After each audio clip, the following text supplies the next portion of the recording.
Coming back to the farm with our kids was definitely a big motivator for us to have them grow up with a farm lifestyle, with a rural lifestyle. I remember a couple of years ago seeing one of my friends posted a list on Facebook of different therapies that are really helpful for kids who have sensory issues or whatever kind of issues. And I was just amazed. There were things on this list that were like, carry a bucket of water. We're so removed from so much of the world and even our own bodies that we are suffering.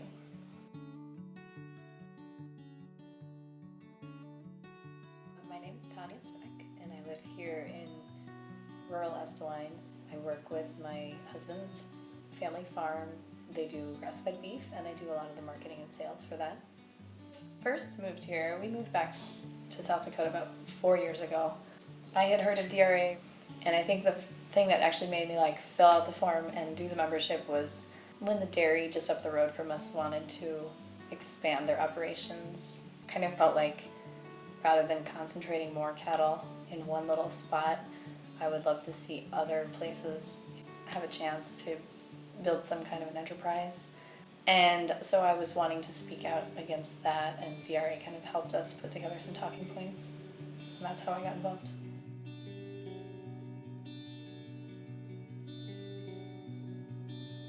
So the beef processing plant is proposed to go in a half mile down the road here from our house. Initially I was kind of excited about it, even though it's really close to my house, because people were saying it was going to be the kind of processing plant that we need to disrupt the big beef packing plants that have a monopoly on 80% of the industry, and the farmers can't really get a fair price because there's just so much control.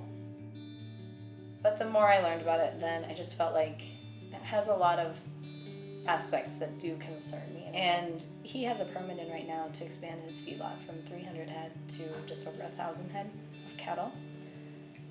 And so he's the guy heading it up, and I know that they wanted to put the plant in Minnesota, but they were feeling like there were too many regulations.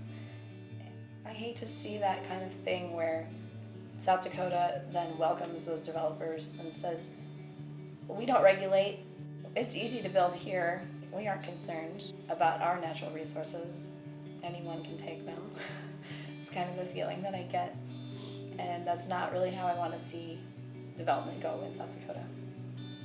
And they're also talking about bringing beef from Wyoming, and that they could fill 250 head a day with cattle from Minnesota and Wyoming. And I feel like if that's true, then this isn't to serve the people of South Dakota.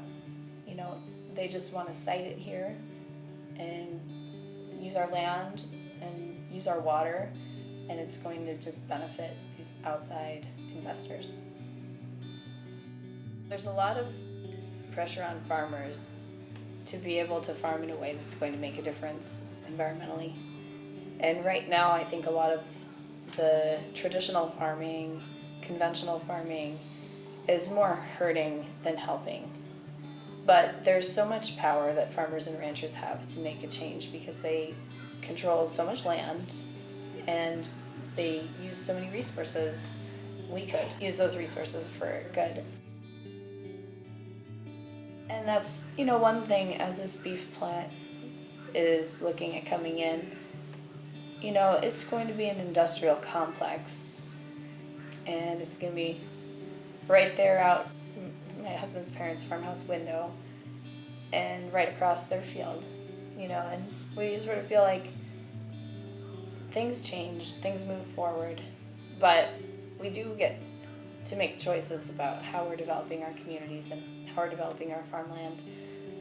And I just feel like this is an agricultural area, and I would love to see it remain an agricultural area. I would love to see, our cattle and our kids running around in fields, next to fields, and not next to factories.